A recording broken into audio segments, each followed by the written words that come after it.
नमस्कार। यूपी की इस खास डिबेट में आपका स्वागत है। मैं हूं आपके साथ रोहित झा। उत्तर प्रदेश में उपचुनाव की लड़ाई अब एफआईआर पर आ गई है, क्योंकि अयोध्या से सपा सांसद अवधेश प्रसाद के बेटे अजीत प्रसाद के खिलाफ अपहरण, धमकी और मारपीट का मुकदमा दर्ज हुआ है। पीड़ित रवि तिवारी की शिकायत पर कोतवाली में 3 नामजद और 15 अज्ञात के खिलाफ एफआईआर हुई है। अजीत प्रसाद मिल्कीपुर विधानसभा उपचुनाव में सपा से उम्मीदवार है। आपको बता दें कि पुराकलंदर थाना क्षेत्र के पलिया रिसाली निवासी प्रॉपर्टी डीलर रवि तिवारी ने 21 सितंबर को नगर कोतवाली में एप्लीकेशन दी थी। इसमें बताया अकबरा निवासी शीतला प्रसाद अपनी भूमि बेचना चाहते थे। उनको एडवांस के तौर पर मैंने 1 लाख रुपए दिए थे। मेरी मध्यस्थता में शीतला प्रसाद ने जमीन अजीत प्रसाद और लालू बहादुर को बेची थी, जिसके बदले अजीत ने चेक से मुझे 1 लाख रुपए दिए थे। ये तो बात हो गई घटना की। अब इस पर सियासत क्यों हो रही है, इसे भी जान लेते हैं। दरअसल कहा यह जा रहा है कि अयोध्या में बीजेपी की हार का बदला अब पार्टी इस तरह से ले रही है। अब क्योंकि मिल्कीपुर सीट से सांसद के बेटे अजीत प्रसाद प्रत्याशी हैं, तो इसे लेकर ही सियासत हो रही है। तो क्या सचमुच में बीजेपी बदला लेने की कोशिश कर रही है? अब इस पर सपा सांसद अवधेश ने क्या कुछ कहा है और उनके बेटे पर फर्जी एफआईआर की गई है। तमाम आरोप निराधार हैं। अब क्योंकि मिल्कीपुर सीट सपा जीत रही है, इसलिए बीजेपी बेचैन है। क्या कुछ कहा है, जरा इसे भी सुनिए। हमारे बेटे अजीत पर जो आरोप लगा है पूरी तरह से निराधार है, मिथ्या है और राजनीति से प्रेरित है। ज्ञातव्य हो, ये सबको पता है कि मिल्कीपुर विधानसभा क्षेत्र में जब सांसद बना, हमने इस्तीफा दिया, खाली हो गया।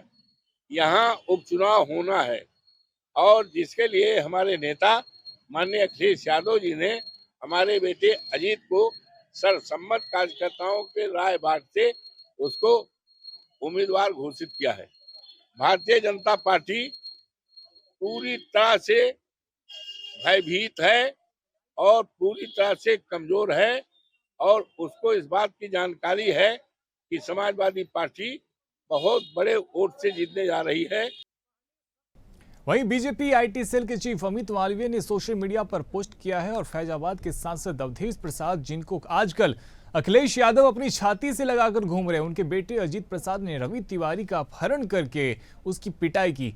सपा कुछ सीटें क्या जीत गई, बलात्कार और गुंडागर्दी का सिलसिला थम नहीं रहा है। उत्तर प्रदेश में एक कहावत है, जिस गाड़ी पर सपा का झंडा उस गाड़ी में बैठा है गुंडा। ये उसी का प्रमाण है। इस पोस्ट के साथ उन्होंने एक वीडियो भी शेयर किया है।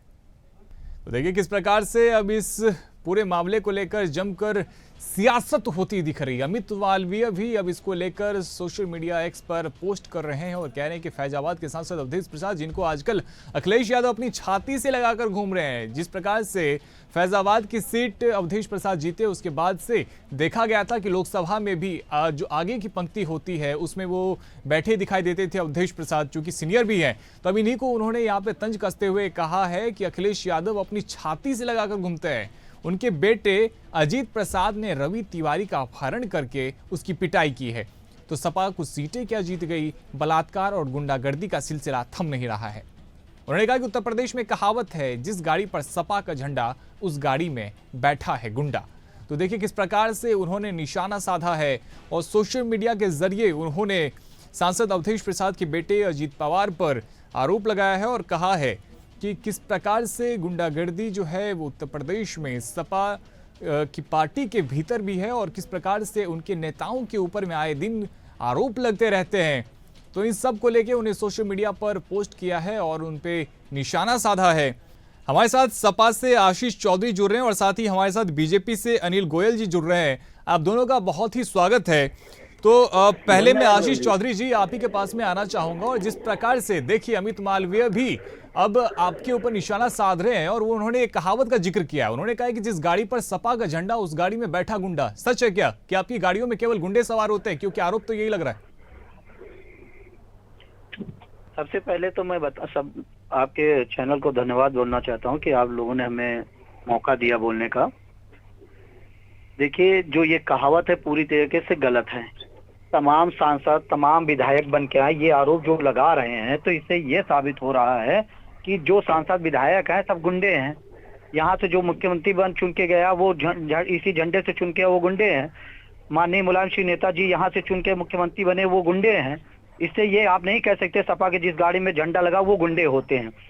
जिस तरीके आप देख रहे हैं कि उपचुनाव में कि होने जा रहा है, भारतीय जनता पार्टी पूरी तरीके से घबराई हुई है, पूरी तरीके से घबराई हुई। 10 उपचुनाव सीटों में किसी तरीके से वो जीतना चाह रहे हैं। जिस आपने लोकसभा सीटों पे देखा किस में उत्तर प्रदेश की जनता ने पूरी तरीके से समाजवादी पार्टी का समर्थन किया है।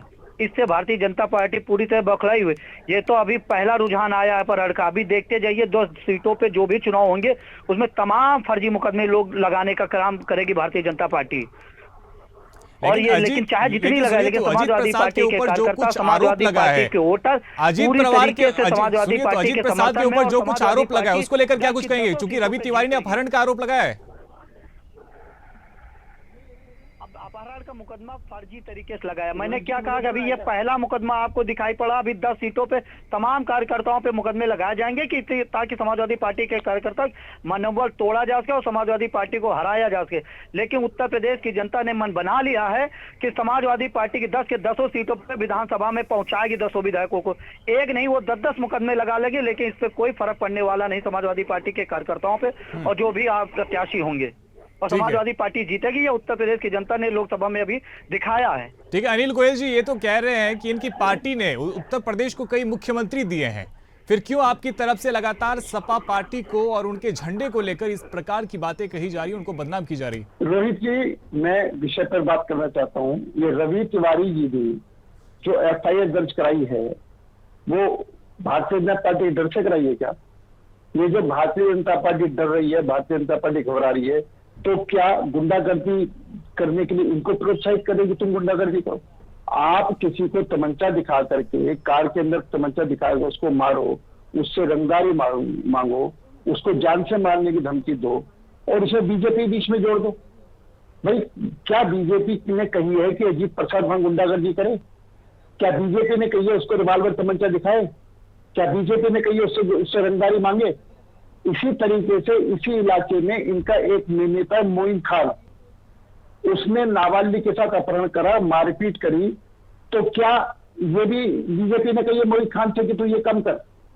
अभी अखिलेश का जो बयान आया है कि मठाधीश और माफिया दोनों एक जैसी होती हैं, ये सनातन धर्म को गाली नहीं है क्या? ये भी बीजेपी ने अखिलेश यादव से कहलवाई है कि तू ये बात कहे? यानी घबरा ये रहे हैं, डर ये रहे हैं और उस डर घबराहट में उल जलूल काम ये कर रहे हैं जो कानून के संविधान के बाहर है। अब अगर संविधान के बाहर कोई कानून होता है, कानून अपना काम करता है, तो ये बीजेपी पर आरोप लगाते हैं। कानून अपना काम करना बंद कर दे, ठीक है। जो लोगों को धमकाए उनको फ्री छोड़ दें, उनको आजादी कर दे, उनको ऊपर कोई केस पे दर्ज नहीं करें। आप एक बात बताओ, मोहित खान भी इनके नेता है, क्या उन पर आरोप नहीं? वो भी अयोध्या से ही है। मैं पूरे दिल्ली की और हिंदुस्तान की बात नहीं कर रहा, पूरी यूपी की बात नहीं, मैं सिर्फ अयोध्या की बात कर रहा हूँ। अब मिल्कीपुर सीट से आप किसको कैंडिडेट बनाए, किसको नहीं बनाए, किसको चुनाव लड़ाए, किसको चुनाव नहीं लड़ाए, ये तुम्हारा अपना मामला है। लेकिन आप अगर अपराध करेंगे, आप गुंडागर्दी करेंगे, सड़कों पर लोगों को धमकाएंगे, लोगों को तमंचे दिखाएंगे, लोगों को जान से मारने की धमकी देंगे, लोगों से रंगदारी वसूल करेंगे, तो कानून तो अपना काम करेगा। ये कानून अपना काम करना बंद कर दे। ये कानून समाजवादी पार्टी का झंडा देख करके, समाजवादी पार्टी कार्यकर्ता देख करके उसको पूरी छूट दे रहे, जो मर्जी करते रहे। ठीक है, लेकिन सर उस समय भी देखा गया था टेली साहब ने किस प्रकार से किसानों के ऊपर ट्रैक्टर चलाया था, वो मामला भी तो देखा गया था। अब उनका किस पार्टी से संबंध था ये भी सबको पता है।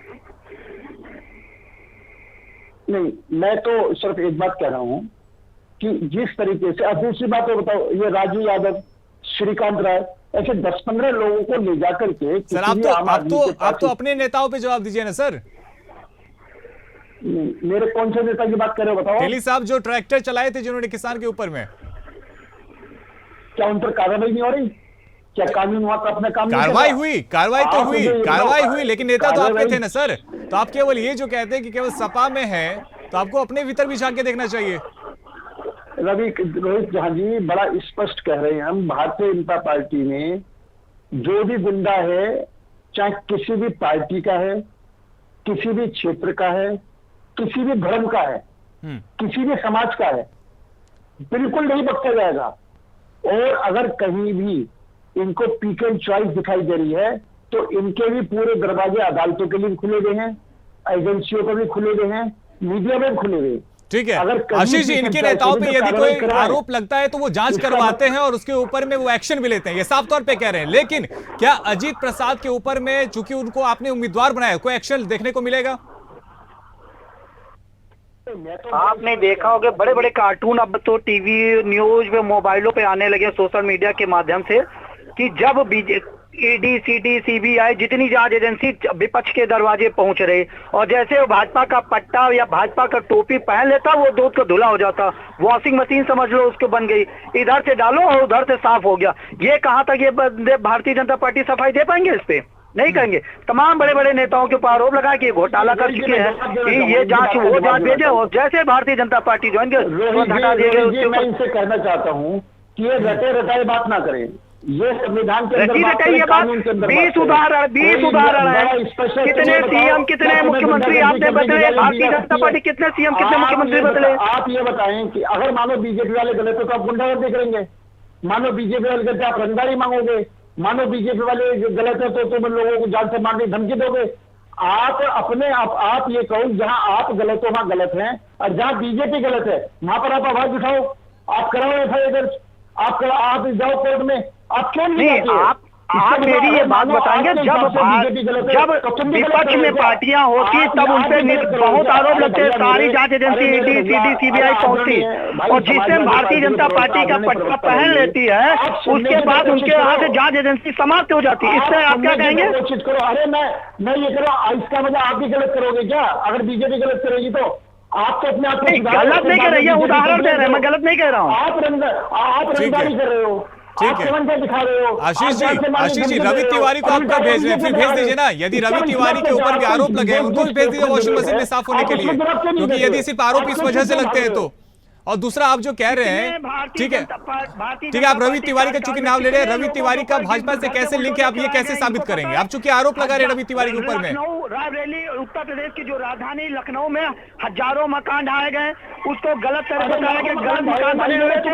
जब गलत मकान बने हुए तो वहाँ बिजली कनेक्शन क्यों दिया गया? वहाँ का नाम क्यों चुना गया? वहाँ से सांसद रामानी राजनीव सिंह जो आशीष जी, मुद्दे पे बात करते हैं ना। अजीत प्रसाद में आप जवाब दीजिए। अजीत प्रसाद जो आपके उम्मीदवार है मिल्कीपुर से, उनके ऊपर में अपहरण का मुकदमा दर्ज हुआ है, कोई छोटी बात है क्या? तो आवाज हो गया, बुलडोजर चला दिया गया। आशीष जी, अजीत पवार पे जवाब दीजिए ना, अजीत प्रसाद पे जवाब दीजिए।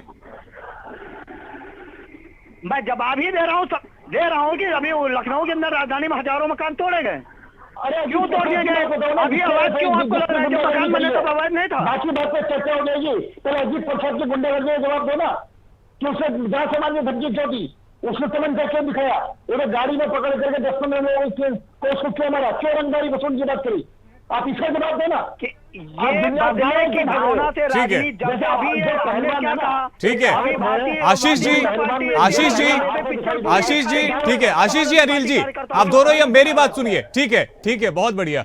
आशीष जी देखिए, आरोप लगाए आपके नेता के ऊपर में, और आपको अब टीवी में चूंकि पूरी जनता सुन रही है, उत्तर प्रदेश के लोग भी देख रहे हैं, मिल्कीपुर से चूंकि आपने उनको उम्मीदवार बनाया है और उनके ऊपर में यदि अपहरण का मुकदमा दर्ज हुआ है, आपने उनके ऊपर में आरोप लगाया कि उन्होंने रवि तिवारी के साथ में मारपीट की है, तो उसके ऊपर में आप जवाब दीजिए ना, चूंकि आपके नेता है।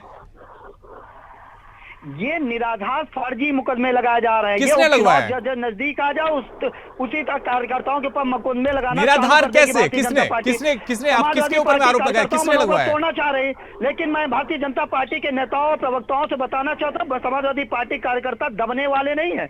अरे दबाने की बात ही नहीं है, मैं पूछ रहा हूँ अजीत प्रसाद ने जो किया है आप उस पर जवाब दीजिए ना। आप किसके ऊपर में आरोप लगा रहे हैं?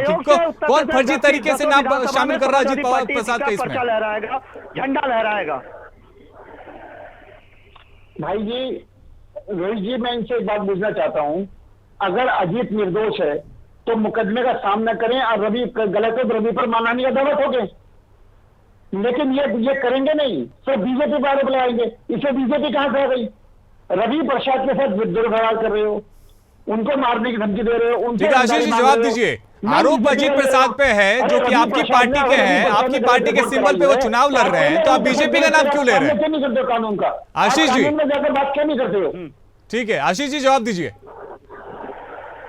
मैंने क्या कहा कि जैसे जैसे चुनाव नजदीक आएगा भारतीय जनता पार्टी पूरी तरीके से घबराएगी। अनिल जी सुन लेते हैं, अनिल जी सुन लेते हैं, ठीक है अनिल जी जवाब देने दीजिए ना। अनिल जी आशीष जी को भी सुन लेते हैं, करेंगे, अनिल जी सुन लेते हैं, आशीष जी को भी सुन लेते बिजली हैं। व्यवस्था अच्छी करेंगे, पानी की व्यवस्था अच्छी करेंगे, केवल मुकदमाबाजी चलेगी।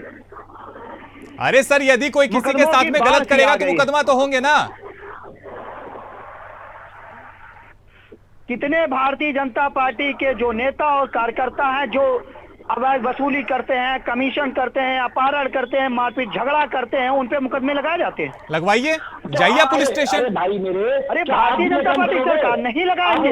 कंप्लेन करो, कौन मैंने करता है? अभी मैंने क्या कहा, जितने घोटाले आप करना चाहो कर लो भारतीय जनता पार्टी का पट्टा पहन के, लेकिन ठीक है। अगर विपक्ष में है, चलिए ठीक है आशीष जी, आशीष जी चलिए आप नाम बताइए, चलिए आप भाजपा के उन नेताओं के नाम बताइए जिनके ऊपर में आप मुकदमा करवाना चाहते हैं और मुकदमा दर्ज नहीं होता। ठीक है ठीक है, सुन लेते हैं अनिल जी ने सुन लेते हैं, इनके पास में सुन लेते हैं कौन सी लिस्ट है। चलिए ठीक है, आपके अजीत प्रसाद ने जो ये अपहरण का काम करा है, जो अनिल जी सुन लेते हैं ना, जो रंगदारी मांगी है, जो मारपीट करी है, जो जान से मारने धमकी दी है, इसका जवाब दो। आपके जो मोइन खान ने जो नाबालिग से अनिल जी अब सुन लेते हैं ना, आपने अपना सवाल रख दिया, आप सुन लेते हैं, जरा आशीष जी को भी सुन लेते हैं। और उनके खिलाफ कार्रवाई हो रही है, उन पर ठीक है सर, आपकी बात हो गई। आशीष जी अपनी बात रखिए, और चूंकि आप लगातार भाजपा नेताओं का जिक्र कर रहे हैं तो मैं चाहता हूं कि आप बताइए और भाजपा नेताओं के नाम बताइए, आपके पास में ऐसे कौन से नाम है? धर्म की बात, विकास के नाम पे ये भागना चाहते हैं। अगर मैं कह दूंगा बात कर लो तो नहीं करेंगे, गुंडागर्दी केवल धर्म के नाम पे वोट करना चाहते हैं। उत्तर प्रदेश में पूरे आशीष जी, जनता वो चाहती है, जो नौजवान वो चाहता मुझे रोजगार मिले, जो किसान चाहता वो चाहता हमारे आय दोगुनी हो, गलत फंसा रहा जिनके यहाँ बिजली हो बिजली चाह रहे, पानी महंगा। ठीक है आशीष जी, देखिए रवि तिवारी ने मुकदमा दर्ज कराया, या तो आप ये साबित कर दीजिए कि रवि तिवारी का भाजपा के साथ में कोई संबंध है, या फिर आप ये मानिए कि वो एक आम नागरिक है जिसने कि अजीत प्रसाद के ऊपर में अपहरण का मुकदमा दर्ज करवाया है, इस वजह से इसकी जांच होनी चाहिए और अजीत प्रसाद के ऊपर में आपकी पार्टी भी एक्शन लेगी। बनवा के करवाया गया, दबाव बना के करवाया गया। अरे किस पे कैसे दबाव बनाया गया? पंचायत ब्लॉक प्रमुख की ओर देखा होगा कैसे, किसने दबाव? आपके पास में क्या प्रमाण है? चलिए आप बताइए, कैसे आप ये बात कह सकते हैं कि भाजपा ने दबाव बनाया? आपके पास में क्या प्रमाण है? मैं ये चाहता हूँ कि कोई ऐसी जांच एजेंसी कोर्ट द्वारा जो है, कोर्ट द्वारा इसकी जांच कराए, क्या सही क्या गलत। मुझे उत्तर प्रदेश के शासन प्रशासन पे भरोसा नहीं है। तो आप जाओ ना कोर्ट में, कौन है जाके अपील करो कोर्ट में जाके, कोर्ट अपना काम मैं इस टीवी चैनल के माध्यम से भी मैं कह रहा हूँ कि मुझे कोर्ट पर भरोसा है। कोर्ट से कोई ऐसी टीम गठित की जाए जो इसकी निगरानी। सर नहीं होता ना सर, समय पे ना तो आपको कोर्ट पे भरोसा होता है, ना तो आपको किसी जांच एजेंसी पे भरोसा होता है। अभी तो आप कह दे रहे हैं, लेकिन अगर कोई जांच एजेंसी अभी गठित होती है और वो यदि यहाँ पे अजीत प्रसाद को दोषी मानती है तो आप तो उन्हीं पे सवाल उठा देंगे कि भाजपा के प्रेशर के अंदर में किया गया, जैसे अभी आप रवि तिवारी पे सवाल उठा रहे हैं। उत्तर प्रदेश की जनता को पता है कि जांच एजेंसियां क्या कर रही हैं। देखिए तो फिर तो आप खुद ही दो तरह की बात कर रहे हैं, आप खुद दो तरह की बात कर रहे हैं। अगर वो भारतीय जनता पार्टी का टोपी लगा ले और या झंडा लगा ले गाड़ी में, यार भाई यार ये बेतुकी बातें कब तक करोगे तुम भैया मेरे? कब तक ये बेतुकी बातें करोगे? कभी तो ढंग से बात करना शुरू कर दो, कभी तो सच्चे पर बात करना शुरू कर दो। कभी तो आप जब आप अगर गलत हो और मानो आपके खिलाफ गलत एक्शन हो रहा है तो आपको जाने से किसने रोका? आप जाओ ना किसी कोर्ट में, आप जाओ ना किसी कचहरी में, आप जाओ ना किसी थाने में, आप जाओ ना जो सीनियर ऑफिसर का कंप्लेंट करो। आप अपनी कार्रवाई क्यों नहीं कर रहे हो? आप बीजेपी को बदनाम कर रहे हैं, बीजेपी का रोल क्या उसके अंदर? ठीक है अनिल जी, लेकिन देखिए ये तो बात सही है कि जांच एजेंसी जो है वो सरकार के अंदर में आती है, और अभी सुप्रीम कोर्ट ने भी जो टिप्पणी की है जांच एजेंसी को लेकर वो भी हम सब ने सुना था, तो कहीं ना कहीं इनका जो आरोप है उस पर भी आपको जवाब देना चाहिए। अभी सुप्रीम कोर्ट की क्या टिप्पणी थी सबने सुना था। रोहित जी मैं जवाब देता हूँ। रोहित जी बिल्कुल माननीय सुप्रीम कोर्ट ने सीबीआई को पिंजरे रखे था, कांग्रेस के राज में कहा था जो इनके गठबंधन के साथी हैं। पहले ये उसका जवाब दे दें कि जो इनके गठबंधन के साथी कांग्रेस है उसको सीबीआई, सुप्रीम कोर्ट ने सीबीआई को पिंजरे तोड़कर कहा था जब कांग्रेस की सरकार थी। क्या ये उसके पिंजरे तोड़ने का इस्तेमाल करते थे? करें हाँ या ना करें इसका जवाब दें। हेलो हाँ जी आपकी बात आ रही है, आपकी आवाज भी आ रही है। आशीष जी जवाब दीजिए। रोहित जी ये इसका जवाब दे दे, मैं एक बात का जवाब दे दूंगा। लेकिन ये जो आरोप लगाते हैं, ये जो अब मैं बड़ा स्पष्ट हूं कांग्रेस के राज होते हुए भी सोनिया गांधी को, राहुल गांधी जमानत पर बाहर हैं। हमने तथ्यों के साथ में कोर्ट में पेश करे हमारे सुब्रत नेता स्वामी ने, और कोर्ट को मजबूरी में उनके खिलाफ एक्शन लेना पड़ा। जो सुप्रीम पावर थे, कानून अपना काम करेगा, पुलिस अपना काम करेगी, सरकार अपना काम करेंगे, लेकिन आप तथ्यों के साथ जाएंगे जब तो आप सिर्फ झूठ के आधार पर लेकर के आरोप लगा करके जनता को बहकाने का काम करेंगे तो जनता इनसे बहकाए में नहीं आएगी। आज कानून व्यवस्था देश में लागू है, आज यूपी में कानून व्यवस्था ठीक तरीके चल रही है, कानून अपना काम कर रहा है और इसमें बीजेपी हाथ दिखाई दे रही। अगर गुंडागर्दी कोई भी व्यक्ति करे, किसी भी पार्टी कार्यकर्ता करेंगे और उनके खिलाफ एक्शन होगा, बीजेपी को बदनाम नहीं कर सकती। वो अपने कार्यकर्ता को रोके कि गुंडागर्दी मत करो, तमंचे मत दिखाओ, रंगदारी मत मांगो। आप जनता के सेवक हो, जनता के सेवक बनने के लिए जा रहे हो, तानाशाही मत करो, गुंडागर्दी मत करो। ये अपने आशीष जी, अजीत प्रसाद के ऊपर में एक्शन पार्टी कब लेगी? ना तो कोई आपके सीनियर नेता जो है वो खुलकर बोल रहे हैं कि उसके ऊपर में कोई एक्शन लिया जाएगा। आपने मिल्कीपुर का उम्मीदवार बना दिया है और गंभीर आरोप है। देखिए, ये आरोप जो है वो छोटे आरोप नहीं है, अपहरण का आरोप लगा है। वो कोर्ट सिद्ध करेगी कि क्या सही है क्या गलत है। इनके कहने से नहीं हो जाएगा। ये जिसको चाहे उसके ऊपर मुकदमे आज के डेट में लगा सकते हैं। इनको पूरी छूट है। रवि कुमार तिवारी है, उन्होंने करी है, हम नहीं कह रहे कुछ भी, कह तो आप रहे हो। रवि कुमार तिवारी के कहने आपको भी पता है कि दबाव बनवाया कि मुकदमे लगवाए जाते हैं। आपको भी पता है। अनिल जी ये कह रहे हैं कि कोर्ट में जाकर जांच की जाएगी और कोर्ट में जब बात सामने आएगी तो वो इस पे यकीन करेंगे। लेकिन सवाल तो यही है ना कि जांच की टीम यदि गठित की जाती है ना तो इनका विश्वास उसके ऊपर में होता है, ना तो कोर्ट के निर्णय के ऊपर में इनका विश्वास होता है। फिर कैसे ये किस पे यकीन करेंगे?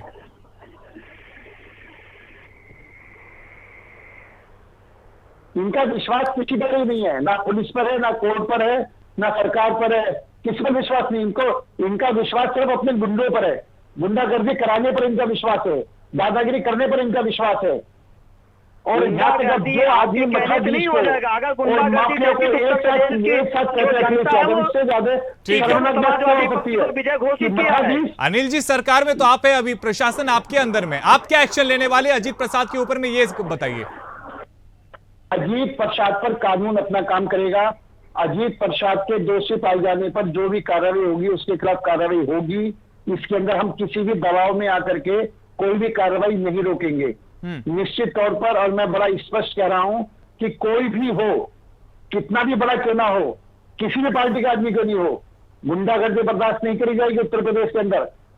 ठीक है आशीष जी, आप अपना मिल्कीपुर से उम्मीदवार बदलेंगे क्या? क्योंकि इन्होंने तो स्पष्ट कर दिया है कि यदि जांच में दोषी पाए जाते हैं तो उनके ऊपर में कार्रवाई की जाएगी। तो अभी भी समय है, उम्मीदवार बदलेंगे क्या? ये इसमें वो जो भी विवेक हमें पड़े नहीं, वो जाने पार्टी के शीर्ष नेतृत्व जानेगा। हम लोग ये जानते हैं कि समाजवादी पार्टी कार्यकर्ताओं को अभी जब 10 सीटें और नजदीक आएंगे उपचुनाव लड़ने पर तो बहुत परेशान किया, बहुत मुकदमे लगाने परेशान, डराया जाएगा, धमकाया जाएगा, तमाम से अभी इनको परीक्षा पास करनी रहेगी समाजवादी पार्टी कार्यकर्ताओं को। और मैं उम्मीद करता हूं समाजवादी पार्टी कार्यकर्ता उत्तर प्रदेश की जनता के सहारे जोर पास हो जाएंगे। उत्तर प्रदेश की जनता के सहारे 10 के 10 सीटें पर रिजल्ट आएगा तो समाजवादी पार्टी के पक्ष में आएगा।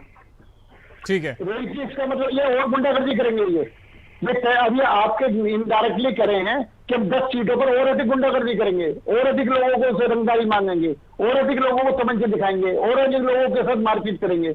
यानी ये सब तुम करोगे तो निश्चित तौर पर सब जगह आपके खिलाफ कार्रवाई होगी। आप नहीं करोगे तो आपके आशीष जी, यदि कार्रवाई की जाएगी तो फिर तो ये नहीं कहेंगे ना कि नाम देख के या फिर उसकी जाति देख के एक्शन लिया जाता है। अभी आपको 10 सीटों पे उपचुनाव आशीष जी, आप तो चूंकि ऐसा भी करते हैं, फिर यदि एक्शन लिया जाता है किसी के ऊपर में तो ये तो नहीं कहेंगे ना कि जाति देख के एक्शन लिया जा रहा है या फिर पार्टी देख के।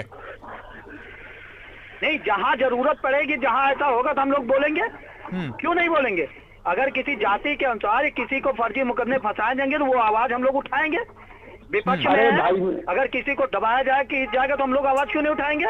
हाँ, तो आप जरूरत क्या, मतलब जाति देख के कि यदि यादव होगा या मुसलमान होगा तभी बोलेंगे, ऐसा है क्या? तो आवाज उठाएंगे। आशीष जी, तो जहां जरूरत होगी का क्या मतलब समझा जाए कि जहां पे सरनेम देखेंगे आप या फिर जहां पे मजहब देखेंगे आप वहीं पे मुद्दा उठाएंगे क्या? जहां पे जिसके साथ अन्याय किया जाएगा वहां समाज पूरी जोर के साथ आवाज उठाई जाएगी। ठीक है, बहुत शुक्रिया अन्याय आशीष जी यहाँ हमारे करने साथ में में- जुड़ने के लिए, और साथ ही अनिल जी आपका भी हमारे साथ में जुड़ने के लिए बहुत बहुत शुक्रिया। तो देखिए, अब उत्तर प्रदेश की राजनीति एफआईआर पर आ गई है, क्योंकि अयोध्या से सपा सांसद अवधेश प्रसाद के बेटे अजीत प्रसाद के खिलाफ अपहरण, धमकी और मारपीट का मुकदमा दर्ज हुआ है।